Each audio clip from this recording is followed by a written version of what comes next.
so glad you could join me.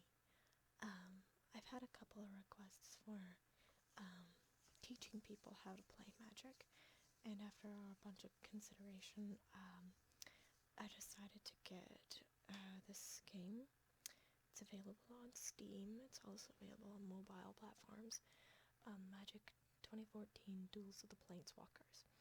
So it's different than Magic Online, in that it's a lot more, like, you can't get all the cards, but I think it'll serve as a good platform to just kind of introduce people who have not actually seen the game played to how a game of Magic actually goes about.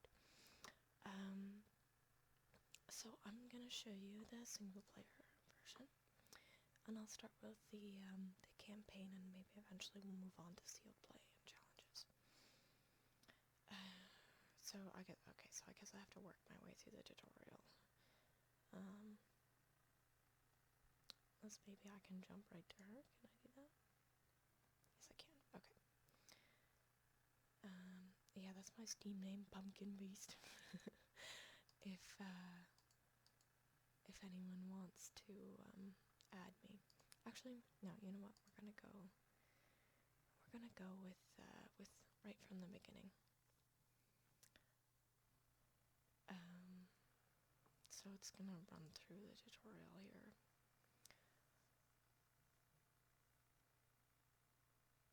So the lore behind Magic is that each person that plays is a planeswalker, someone who can walk between planes, basically different universes, and pull creatures and magic from these different planes to do their bidding. And you fight other planeswalkers. So in a game of Magic, each person starts with 20 life. This is just regular Magic. We're not going to get into all the different versions and styles of it, but we'll start with the basics. 20 life. And so the goal is to reduce your opponent's life total to 0. There's a couple other ways you can win, but that's the main goal. So, library is the deck of cards containing all the spells, creatures, and resources you'll need to defeat your opponent.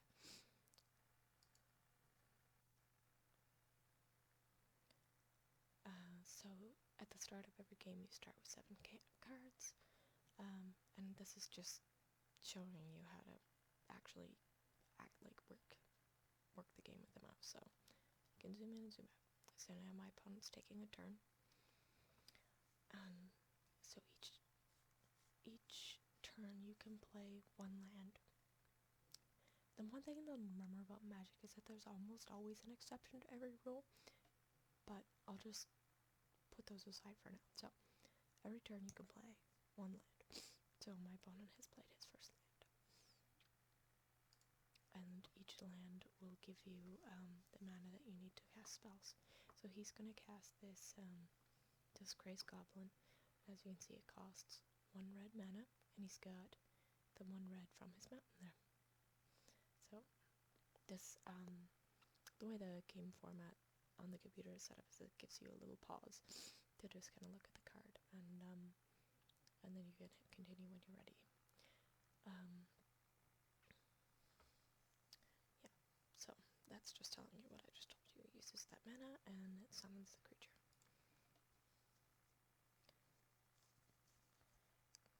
Yeah, like I said, 1 mana. You can't hear it, but there's actually a guy narrating all of this stuff. So I'm sorry if I'm a little disjointed. It's a little distracting. And yeah, so we'll get into more details as we go. So there's the combat phase, but he can't attack with that creature because it has summoning sickness. That's something that happens to creatures when they first come onto the battlefield, unless there's an exception. So my turn. I'm gonna play this forest.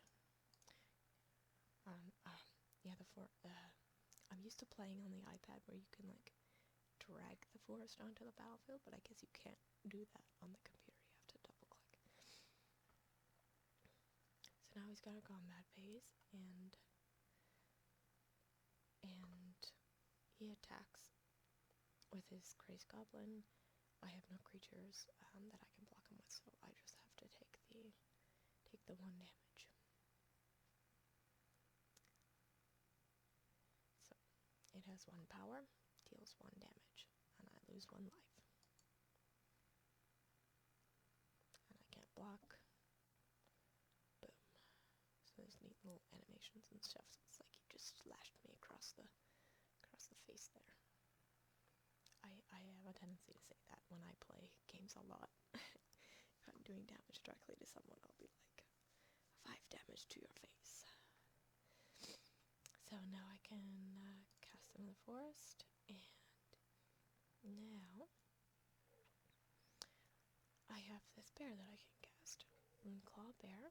He costs 1 and a green, so the 1 can be any color. He's just a creature bear.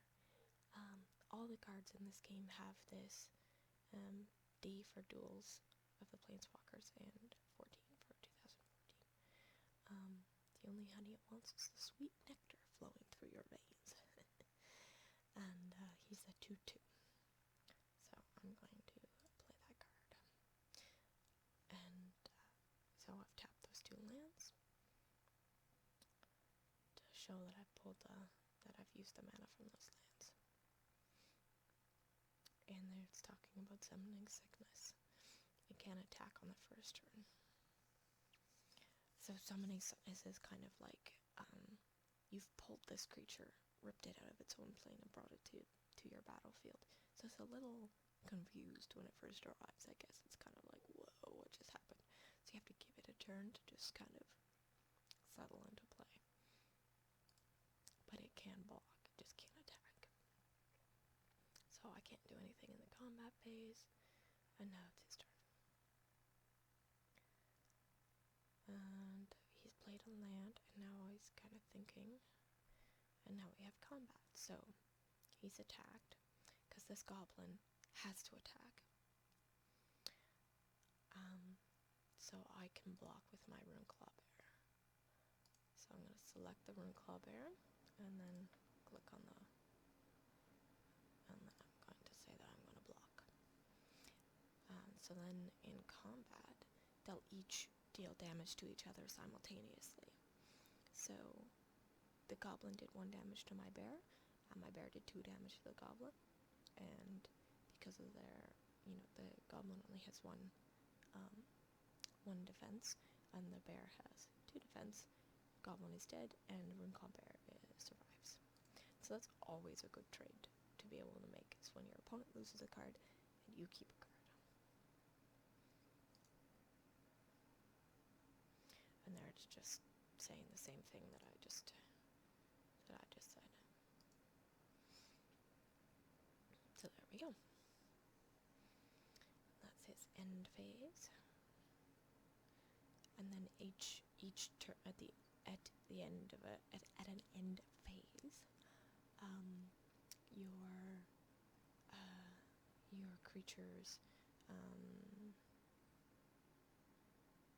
your creatures will all heal back up. And this is something to do with age. Oh, hints. Yeah. So this is kind of nice. If you are someone who's new to Magic and you want to learn how to play it without too much of a monetary investment, and to kind of give yourself a bit of space to learn all the rules, I would recommend definitely getting this game, because it kind of gives you a nice space on your own to learn the game, see if you like it, and it's only like $7 or $8 I think on Steam, and it's even less if you buy it for like an iPad or something. So it's a really great way to kind of try it out if you have not actually played Magic yourself and you don't really want to invest too much money into actually buying the physical cards if you don't know if you're going to like it or not. So anyway, I guess I have to request a hint. So yeah, my little thing is just telling me cast that forest. Well, I'm going to be anti-establishment and play that one instead. So now I have choice. So this game is nice in that it kind of highlights my available choices. So I could do another Runeclaw Bear, or I could do the Centaur Courser, and Centaur Courser is a 3/3. So I like the idea of playing the more powerful creature and using all of my mana up. So I'm going to play that one.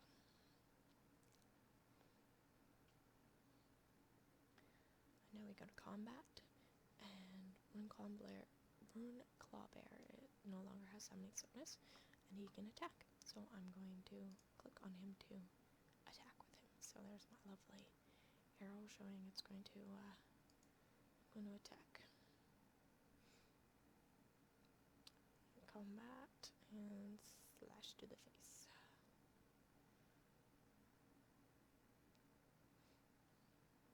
And now it's his turn. Playing another mountain. And a Blood Rock Cyclops. It costs 2 and a red. Creature Cyclops, and it attacks each turn if able, and he's a 3/3. There are only 50 words in the Cyclops language, and 10 of them mean kill. So he's a bit of a beast.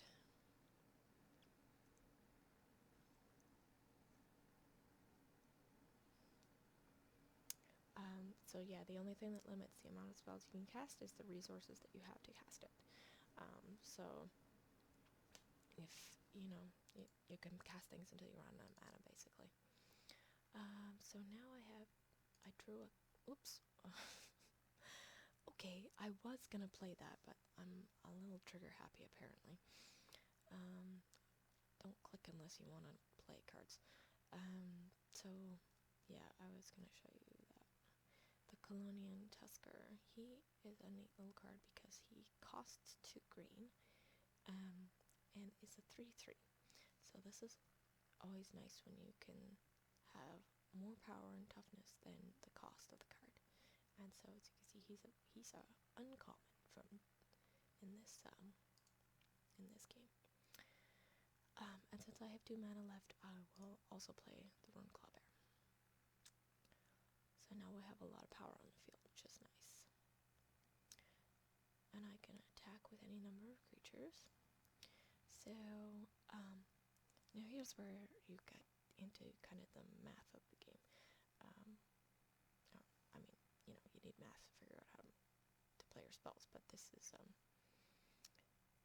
gonna look at the battlefield and say, okay, so he has a 3/3 nasty beast, and I have available to attack with a 3/3 and a 2/2. So if I attack with both of them, what's likely going to happen is he's going to block the Runeclawbear, because that will mean killing my Runeclawbear and still leaving his Cyclops alive. That's kind of, your obvious choice, unless you're getting down to the point where you need to block the center to stay alive. But anyway, what he's going to do is he's going to block the Runeclawbear. And so he's going to have that Cyclops still alive. If I don't attack with anybody, I'll have all these guys up, but I don't need to, because I have this Colonian Tusker, which I could block with, because that Cyclops has to attack on its turn, and so I'll be able to trade my Colonian Tusker with the Cyclops and get rid of it and leave the battlefield open. So I will lose the bear if I attack with both of my creatures. So this, I'm trying to think.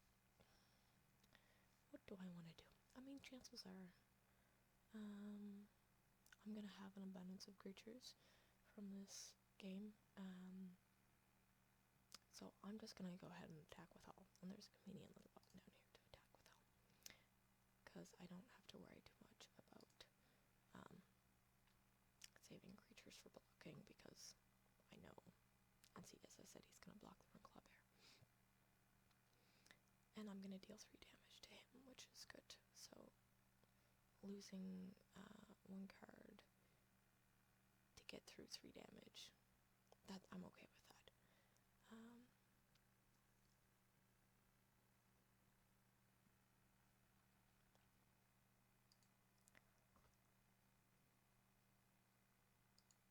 So I could block with both of my creatures, but I don't really want to. I mean, either way, he's still gonna kill the Tusker, because your opponent gets to decide where its attacker deals the damage. So he could choose to kill the Runeclaw Bear, but that wouldn't make any sense. He would kill the Tusker. So I'm just gonna block with the Tusker, and they both kill each other.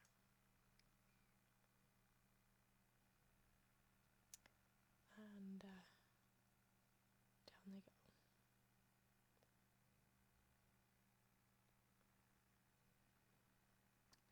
So I'll cast a forest, and there's no other spells I can cast, so the game's moved me right along to the combat phase.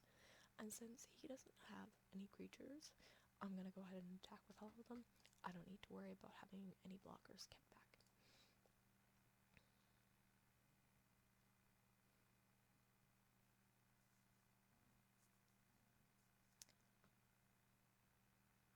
I'm gonna see if I can speed up some of these animations for next time.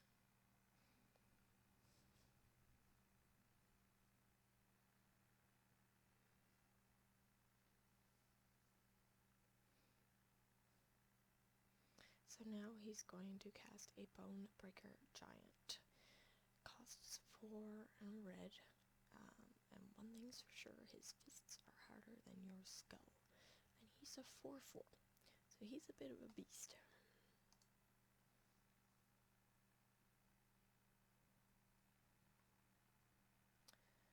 And so I've drawn something interesting. What do we have here? An Alpha Tyrannix. He's scary. Costs 4 green to cast. He's a beast creature, and he's a 6/5. Hunger seized the Tyrannix, and the Silvox Vision Quest ended in disaster. Oops. So I'm definitely gonna play him, because we need a nice big beast to counter Mr. Cyclops there. So, again, I can attack with these guys and lose a creature again, but I don't really want to. I think I'm gonna hold them back until the battlefield's clear, because I'm only gonna get in 2 damage. I mean, let me think. If I get in 2 damage, and then next time I'm gonna block I'm gonna kill his 4/4 with this in the next combat. And then he'll have 8. I'll be able to kill him next turn if I attack with all of them, so I'm actually, now that I've done the math, I'm gonna go ahead and attack. And he's gonna block the Centaur, because that takes away the most damage.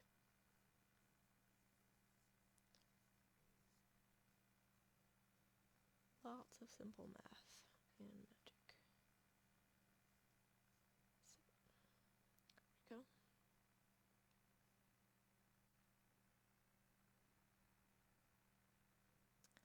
Now he's gonna attack. Oh, he's decided not to. Oh boy. So he's just cast Volcanic Dragon for red flying haste. Sometimes an eruption initiative produces something more dangerous than a mere river of molten rock. 4/4. Now I'm not sure why he didn't cast this before combat, because haste allows you to attack even, or basically they don't get summoning sickness, so you can attack. So he should have cast that before the combat phase, but he didn't. So now I can cast the enormous Beowulf. 6 green for a 7/7 beast. Straightforward enough.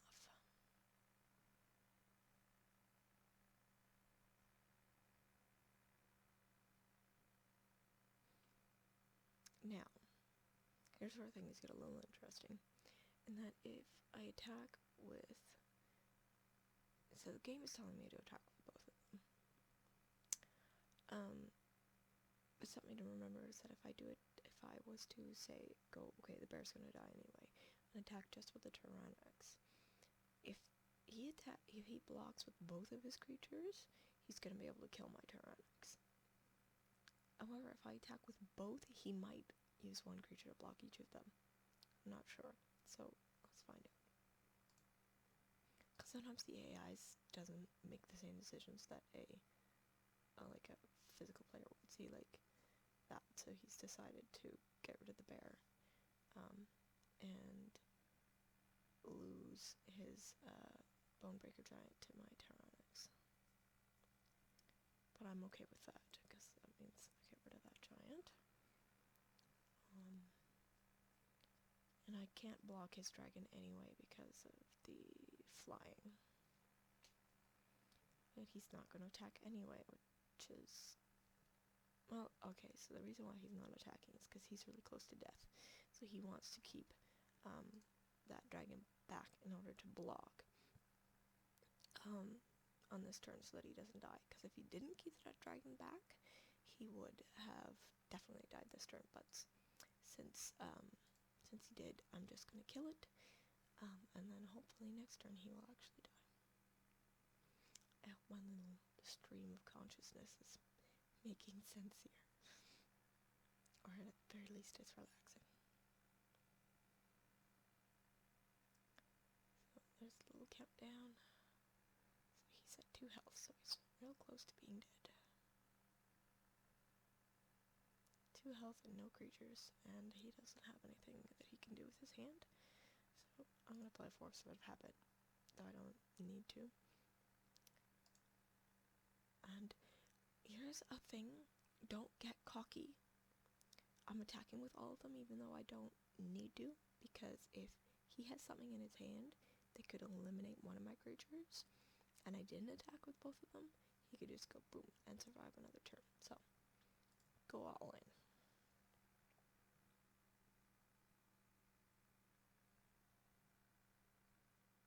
So he didn't have anything. We'll get into that as we get further into the game.